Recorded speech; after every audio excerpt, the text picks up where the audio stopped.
wagarutse i Kigali nyuma y'imyaka 3 twakomeje kugenda tubona amavideo yawe mu bibuga by'indege uri muri Katari no mu ndege twabonye video mu rugendo rwari rumeze gute mu ncamake uriyumva gute kugaruka mu rugo mu Rwanda bo mbere na mbere no gushimira Imana kuko ibintu byose birashoboka kandi ikindi gashimira n'umutima wanjye kuko iyo ntawugira ntabwo nari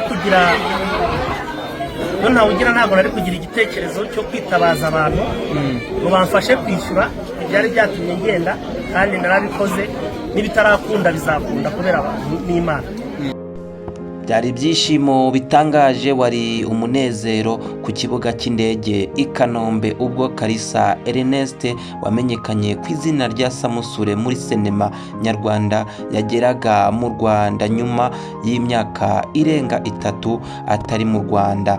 Samusure wamenyekanye cyane muri sinema nyarwanda yaje kwerekeza muri Mozambique kubera ikibazo cy'amadeni yari yaragize. Avuga ko ashimira Imana yo yagiye imufasha kuba yabona ubwishyu bw'ayo madeni. Samusure mu kugera ku kibuga cy'indege bamwe na bamwe yagiye ashimira, harimo nk'uwitwa Judith ndetse na Metere Bayisabe Irene ndetse n'abandi bagiye batandukanye bagiye bamufasha muri ibyo bibazo yagiye ahura nabyo. Samusure yatangaje ko uko byagenda kose amadeni yari arimo yatumye ajya mu gihugu cya Mozambique amaze kuyishyura asigaye make, avuga ko n'ibisigaye byose azagenda abikemura. Nyuma y'imyaka 3 rero Samusure atabarizwa hano mu gihugu cy'u Rwanda, yiberaga mu gihugu cya Mozambique. Yaje gufata icyemezo cyo kwigarukira mu Rwanda. Uyu mugabo rero Samusure avuga ko nubwo ikibazo cyatumye ajya muri Mozambique kijyanye n'ideni kitarakemuka, ariko avuga ko duke dusigaye natwo azatwishyura. Ibyo rero ni bimwe mu byo yagiye atangariza itangazamakuru ubwo yageraga hano ku kibuga cy'indege i Kanombe. Uyu mugabo rero akimara kugera ku kibuga cy'indege i Kanombe yagiye yerekwa urukundo n'abantu batandukanye. Ahangaha harimo itangazamakuru, harimo kandi abo bagiye bakinana muri filime zigiye zitandukanye ndetse na nyina umubyara.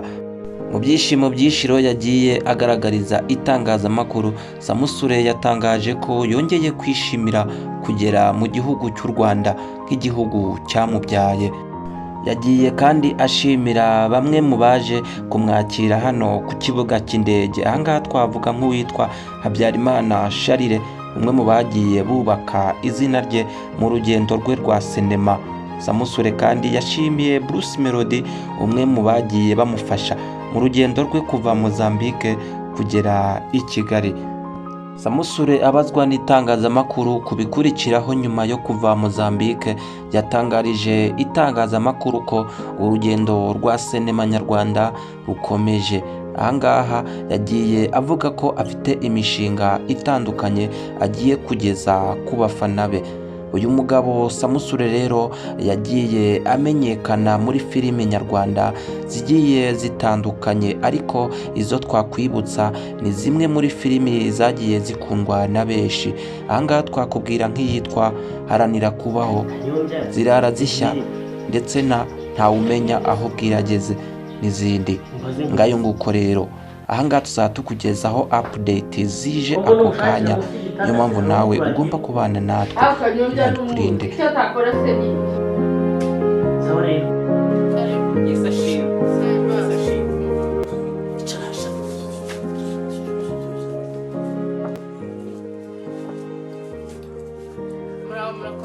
Turashima Umukiza.